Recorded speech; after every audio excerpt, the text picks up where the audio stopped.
So it is the day after Election Day. So congratulations, United States. We got to show the entire world how we're the greatest democracy in the entire world by having 41% of us vote. So that means 59% of the people of Colorado. So Colorado had a 41% turnout rate, which is better than many other states. But that's still less than the majority. That means that the majority of Coloradans, 59% of those who were registered to vote in Colorado, said, fuck this democracy, fuck this government, fuck this American republic. We're not going to participate. We're not going to vote. We're not going to do anything political whatsoever. We're not Republicans. We're not Democrats. We're not even going to be a politician. We're not going to be citizen. We're just going to fall off the face of the earth. Because of why? Probably public education. Taught to just shut up and obey. So what? You have to make decisions. You got to pick who to lead, who not to lead. You got to think about the different issues and then, see what you think is right. God, all that thinking, right? All that thinking. And if you're not even voting, you're not doing anything. So none of these candidates or issues have democratic legitimacy because most of the people didn't vote.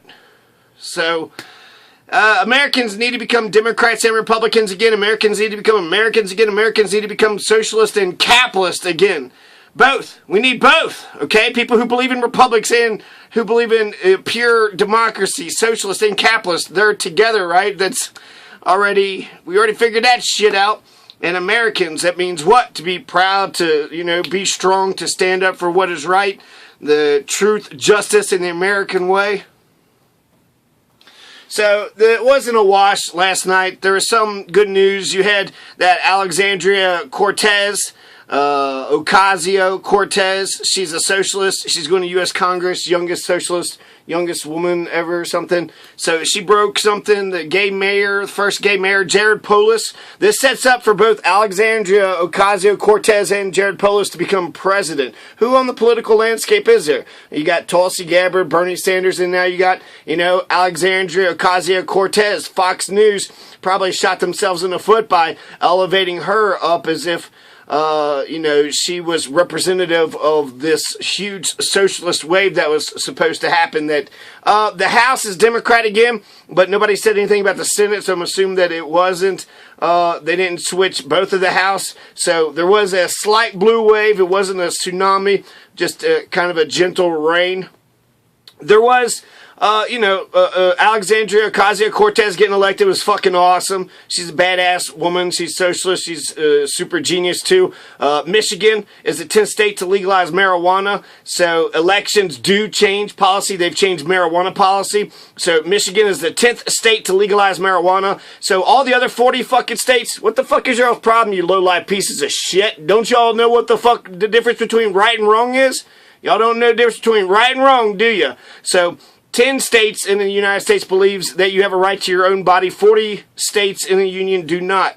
So the homophobic bigot, Karen Kim Davis, the 5-time marriage lady who wouldn't allow the gay marriage in Rowan County to happen in Kentucky. Then you had that, what's his name, Huckabee, make a big deal about it, and then she did that huge Shawshank Redemption, right? Like she just got out of prison, like Martin Luther King and Gandhi. She had to, endure the harsh, like Nelson Mandela, right? That's the Nelson Mandela of Kentucky, Kim Davis is, because she went to jail because she refused to allow a gay couple to get married. So she got kicked out.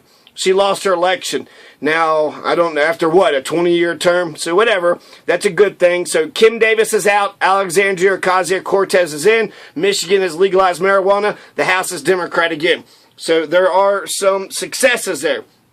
Now where are we at? Okay, for Colorado, and specifically Pueblo City, and the mayor's race, okay? That's what this is all getting up to, the mayor's race. So Colorado, the economy is doing well. There are a lot of liberal laws on the books, but there's also a lot of countercurrents and a lot of reactionaries, marijuana reactionaries. So I'm 50-50. I'm not too happy for tonight. I'm not too sad about tonight. Some surprises. So the 25% reporting Diane Bush was losing. So Diane Bush is the one U.S. congressman that we could have kicked out was Scott Tipton, who's in the 3rd Congressional District, the poorest district in Colorado. The poorest and richest, I think, in terms of oil and gas. But there's a lot of people that don't have any health care. That's this district here. Lots of poor people in Pueblo, a lot of poor people in San Luis Valley, lots of poor people all throughout the entire, it's rural. It's rural. So a lot of people who don't have health care or, transportation or teeth or dentist or nothing. So it's incredible that Diane Bush would lose. She was losing by last night, 25% reporting, but I heard already. So it's not a huge gap. She was losing by 10%.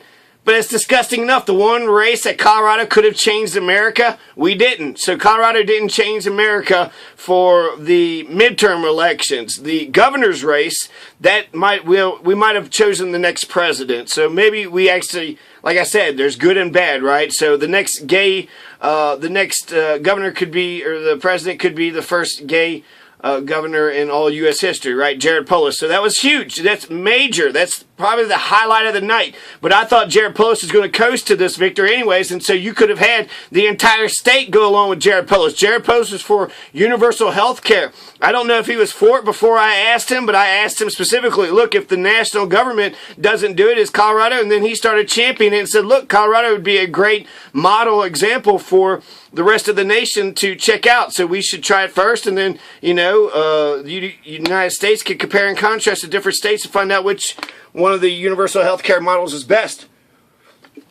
So I don't know if my question changed his mind or not, but it made a huge impact. It was universal health care was one of his staple things for his promises. So universal health care was huge. There were some other things that they were talking about, to immigration and some other things.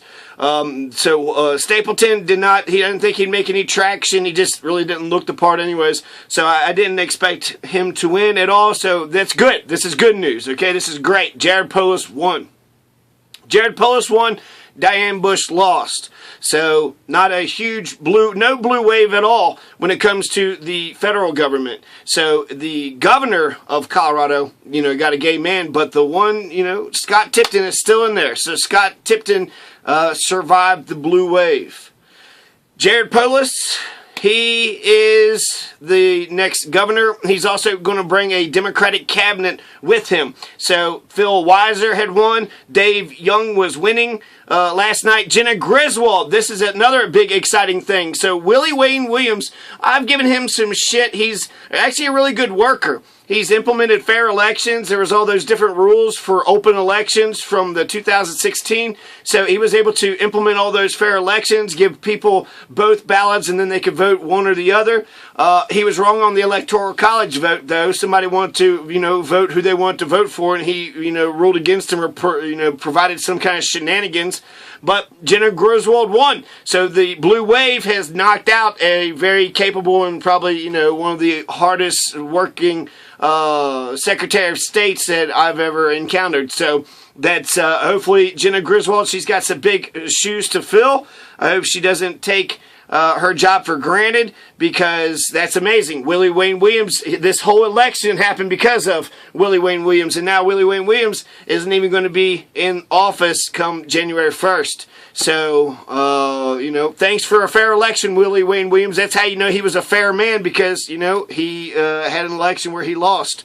So to all those Secretary of States and all those county clerks who ran the election and won, big fucking shocker there. I wonder if you're corrupt. Probably. Okay, so we know that Willie Wayne Williams is not corrupt. Congratulations to Jenna Griswold. That's a huge, major victory. So Phil Weiser won, saved us all from George Brockler, which is, that was a good save. So Jared Polis is going to have a Democratic candidate, a Democrat treasurer, Democrat attorney general, Democrat. He's going to do whatever the hell he wants to do. He's also going to have a Democrat house, maybe a Senate is going to be Republicans, but a lot of Democrats are in the executive branch of Colorado now. So Phil Weiser, the attorney general, Dave Young, the treasurer, Jenna Griswold, the secretary of state, all Democrats. So again, great victory. And so even though we didn't change the federal government, the state government of Colorado has, it was Democrat for most part, and still Democrat, right? But actually some of them were Republicans, so some of the Republicans lost their executive positions under the Hickenlooper administration.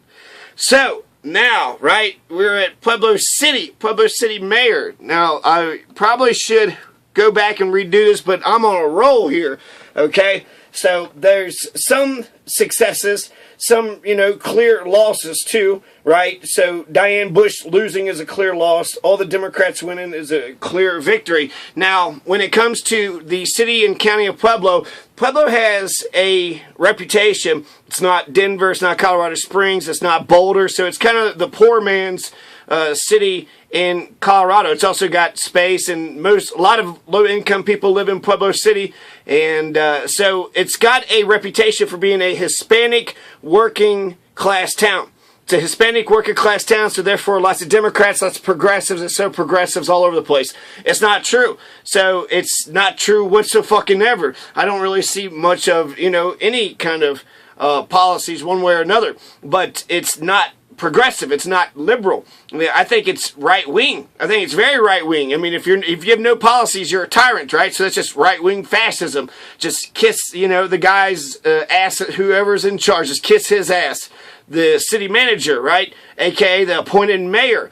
There was a city manager who was fired because he had invited candidate Barack Obama to come speak in Pueblo City in 2008. So that's not a very progressive town. That's regressive. Pueblo City is very regressive. They fired a city manager just because he invited Barack Obama to come speak when he was a candidate, which would have given Pueblo City a lot of influence during his presidency because they helped him, get his victory. So that means the city manager who got fired, that was fucking bullshit. It was political that he got fucking fired, but it just shows how regressive and right-wing, basically Republican. So the two victors you have one right-wing person who's head of the Chamber of Commerce, so Mr. Corporation, Mr. Right-Wing Corporation, and then you have this lady who hates homeless people so much, she goes out there and just, does a number on them. So it's sick actually. Like I can't even muster like making a joke because when you just hate people so much that you don't even care for their own existence. So that's the, two choices. The 2-round Kyrgyzstan cutthroat election has generated Nick Gradisar and Lori Winter. So far, this is what the results were for tonight. So if any of this gets overturned or changed, please tell me. Please let me know. Because I'm out in the middle of nowhere, just trying to get whatever little piece of nugget of information I can and distribute it out to you. So, Pueblo, supposed to be progressive. It's not progressive. Pueblo City voted for Donald Trump. Pueblo City doesn't have any homeless shelters. Pueblo City doesn't have any recycling centers. So no trash policy, no, policies to get homeless shelters, no policies to combat poverty, no policies to strengthen unions. Nothing.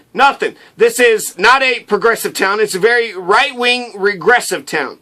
And so this right-wing regressive town who has no recycling centers, no homeless shelters, who has a reputation for being Hispanic and working class, is not progressive in the least. They voted for Donald Trump, and guess who they voted for when it comes to Diane Bush and Scott Tipton? Scott fucking Tipton. So Pueblo City is voting for Republicans, voting for Scott Tipton's, voting for the right-wingers. Donald Trump, Scott Tipton, right? So, and right-wing Lori Winter, right-wing Democrat. So they're very, very right-wing. I can't, for anybody to call Pueblo City progressive with a straight face, I have to laugh right in your face. They have the largest child poverty. They have, there are a lot of problems. There's a lot of low-income folks, so just the economy's stupid. It's all about the economy. Also crime. There's lots of crime in Pueblo City. Criminals in the government. You're going to have criminals in the streets, okay? So, how come Pueblo City, why don't y'all give a shit about your homeless or your poor people, huh? You don't give a shit about low-income people? You're not educating your own. You're not getting them to stand up and be strong. So, are there no liberals and Christians? Nobody's progressive or liberal. Nobody has a bleeding heart. Nobody gives a shit. Or nobody's Christians, huh?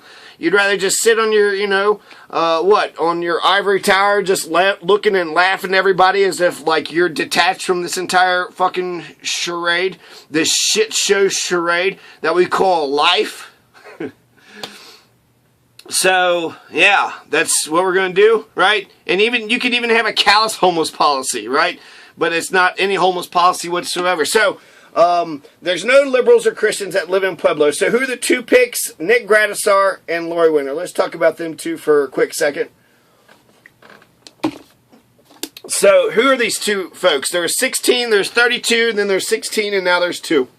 So, whereas the 2-round Kyrgyzstan cutthroat election should have been instant runoff voting, it would have been a fair election, so therefore all of Larry Fancher's voters would have gone to the number 2 choice. You voted for Larry Fancher, okay, you didn't throw your vote away with, Larry Fancher, Janet Wilson, Tom Kroschel, Jody Voss, Charlotte Perez. So those are all under 1,000 votes. So any of those candidates who, if they were not in favor of instant runoff voting, they went ahead and shot themselves in the foot, because if you voted for them, you've already wasted your vote. But if you actually had instant runoff voting, you could have voted for the person you wanted to vote for and then voted for a second, third, and fourth, fifth, sixth, seventh, 10th choice. So that's every one of those candidates should have been in favor of instant runoff voting. So two-round Kyrgyzstan cutthroat election.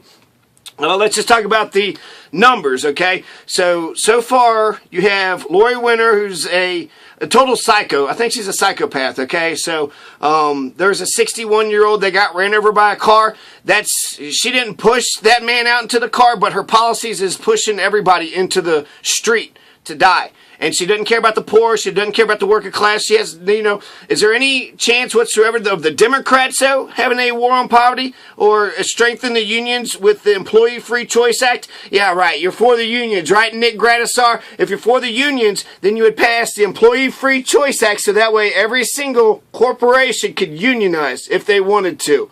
Well, he can't do that. He's Chamber of Commerce. He's Mr. Corporation. He ain't for the fucking unions. He isn't for raising wages. So he's not a progressive. He's not a progressive. So Lori Winter, she got 3,779 votes. Gary Lee Clark got 1,011 votes. Nick Gradisar got 4,000 votes, so he's number 1. Which is what I had thought to begin with. I thought he could have just coasted. He's kind of an in-between guy, but not really. Now it's just these two people. I wish we would have had Nick Gradisar and somebody who was progressive, but instead we got somebody to the right of Nick. And so what's going to happen between the two is Lori's going to run left and Nick is going to run right. If Lori Winter actually starts talking about the homeless, poor, and working classes, she'll win. Guaranteed, because she'll win everybody over, right? If she says, I'm going to be a progressive, if she embraces a progressive economic platform, then it's game over. If she doesn't do that, then it's one of two. It's a coin toss. It's 50-50 coin toss. So Nick Gradisar would be the more tolerable one, but between the two of them, I think that you got to get 2,000 signatures, and you got to, handle both of these as soon as they get in there, because they're not going to be good. They're going to be tyrannical, and they haven't promised any progressive platforms whatsoever. In fact, Lori Winter might be more progressive, because one thing she had was she wants to ban the pit bulls. So the Pueblo City has already banned sunflowers, and a big thing that Lori Winter is known for is not just hating homeless people, but she's also big on zoning and the codes and making sure everybody cuts their lawns, and if not, you go to jail. So if you got sunflowers, that's going to be the most important thing under a Lori Winter administration, is making sure the sunflowers are getting cut. If you have sunflowers, that's against the law. There's a ban on sunflowers in Pueblo City. She's also going to ban pit bulls. So no more pit bulls, no more sunflowers. And this is the most important shit under Lori Winter. So not freedom of speech, right? Not right to petition, not a right to assemble, but shut the fuck up. Make sure you mow your damn lawn and live the way we tell you how to live. She's not capitalist, not socialist, just a dreary, boring tyrant. One guy said that she has an ass that don't quit. She goes to the gym, so she has this little clique of people that watches her ass dance around. So maybe, just yoga. Maybe there's nothing political about the damn thing. But having an ass that don't quit, perhaps the men cannot criticize Lori Winter. We need the women to speak up, because men, she's a blonde, blue-eyed woman. Nobody's going to tell her she's doing wrong, right? No, just whatever she wants to do. She's a white woman, so she's been on top of her entire life. So Lori Winter is the right-winger. She's all about the codes and the tyrant. The Bukasi fisherman massacre happened because you didn't pay your boat tax. If you have a boat and there's an engine, you're supposed to pay tax. They put a warning, And then 3 days later, they killed everybody. So that's Lori Winter's plans. Those are, codes. She just wants to make sure. And then she's got rental property. So Miss Rental Property, who hates the homeless, she didn't even, mow her own damn grass. So she can't even abide by her own standards. So that's who Lori Winter is. I think the ban on pit bulls is a good idea because there's no sensible dog policy in Pueblo City. There's no policy in Pueblo City. There's no single policy. Everybody's on a different page. And that's who Lori Winter is, right? So about the codes, no sunflowers, no pit bulls. So enforce the code, enforce the laws. Let the cops go out there. If you're breaking the law, you sunflower growing son of a bitch, you're a fucking criminal. You should get fined $200. It's the law. It's the law. Why are you going to pick some laws and not the other laws, right? So that's who Lori Winter is. She wants to enforce these codes. Okay, so Nick Gradisar, my prediction is that they will run the opposite. She'll run left, he'll run right. So he'll feel as though he needs to hate the homeless more, and she'll feel as if she needs to consider municipal electricity. It'd be nice if, either one of them had a progressive economic platform. But Nick Gradisar didn't run a progressive platform in the primary, in the first campaign. So the only progressive thing, he said something about an ombudsman, and then he said a muni electric. So maybe he's going to get us some municipal electric, but then again, maybe he won't. So who the fuck knows? What's he going to do? Is he going to get us municipal electricity? It would be cheaper, but is he going to do it? Is he or ain't he? Who the fuck knows? So we've got nothing. We've got nothing. The progressives have nothing with Nick Gradisar. On poverty, homeless, working class. On poverty, he says it's inevitable. He can't. On poverty, Nick Gradisar said we can't even alleviate. We can't even alleviate poverty. You can always make things better. What do you mean you can't even alleviate it? You don't have to eradicate it or get rid of it, but if you're not even working on alleviating it, so there's no poverty, homeless, or working class issues. He's got nothing. He's got nothing. She's more progressive than him because of the damn pit bull, ban on pit bulls, which it is bullshit. It almost seems like they respect dogs more than they do people in Pueblo City. But there's so much damn crime in a way, like I don't hate people for it because there's so much crime. The cops ain't going to do shit, so you got to protect your own, right? I don't mind the dogs barking late at night. It's just that when the kids are walking around, or old people, or just, peaceful people walking around and they're getting barked at, getting threatened. And, that's what dogs, when they bark at, people that walk by, they're threatening them. Hey, fuck you. I'm going to hurt you. I'm going to bite you. Fuck you. Get the fuck out of here.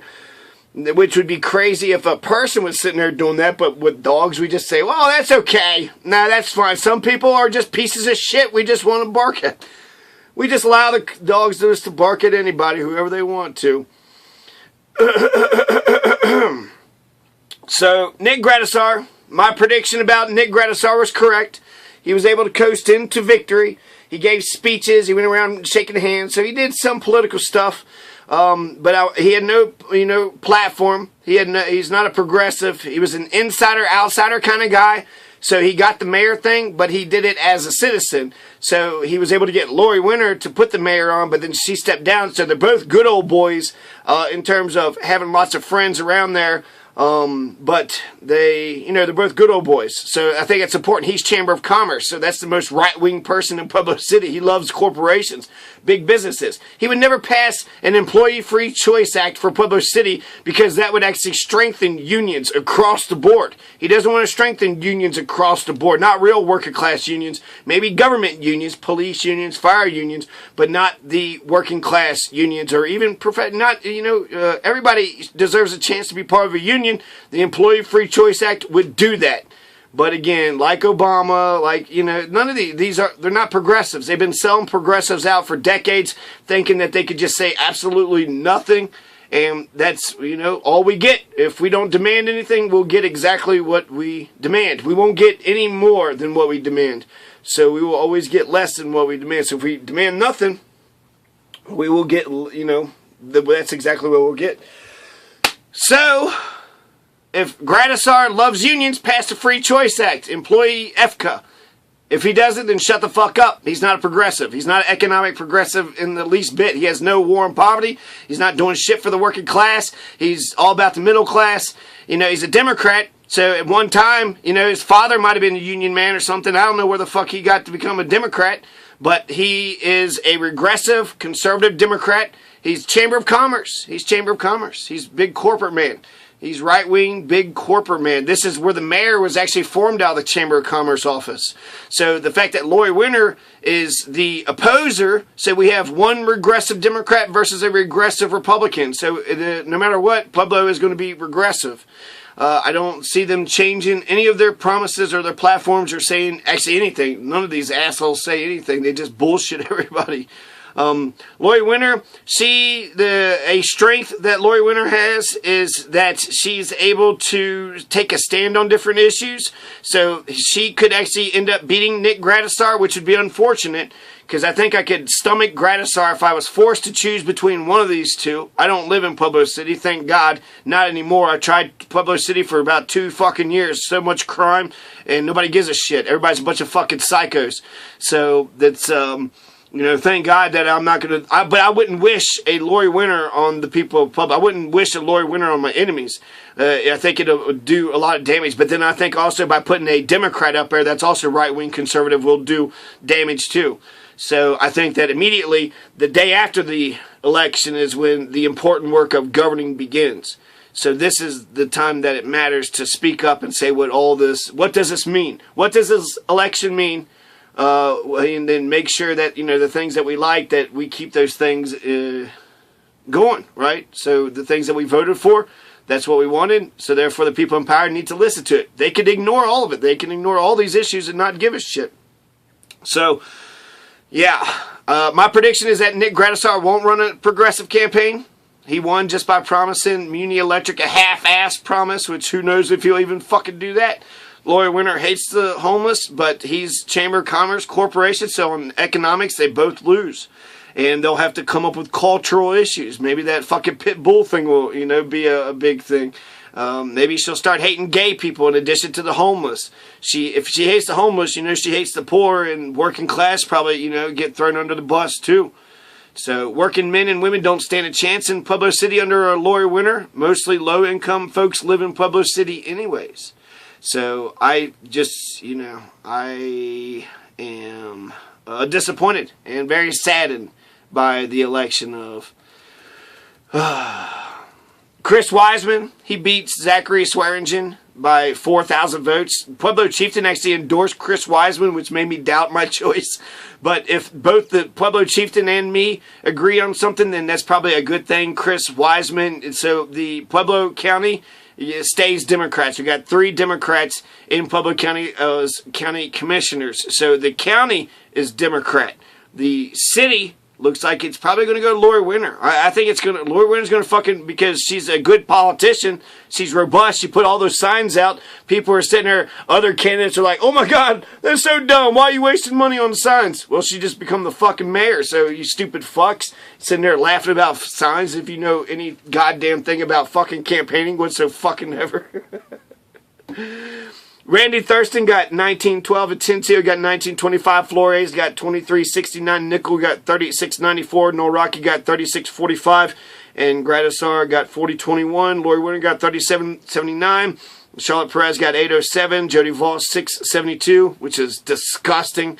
So 672 people in Pueblo City are in favor of child abuse. Tom Croschel lost to Mrs. Child Abuse by 500, or not lost, but he got 575 votes. Janet Wilson got 544 votes. Larry Fincher got 426 votes. So all that says something. Larry Fincher, the last progressive stand-in, he only got 426 votes. He lost bigger than everybody. Janet Wilson got second to the bottom.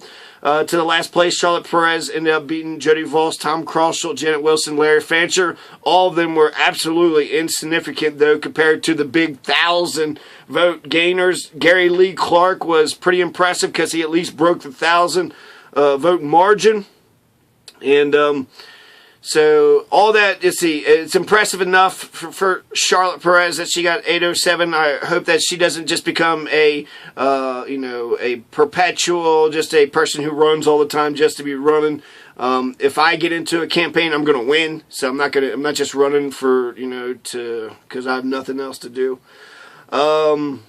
And I'm happy that Swearingen, the land Nazi, didn't win. So I'm happy that the Pueblo County is still Democrat. Even though the city, in terms of their mayor, they're going right-wing as fuck.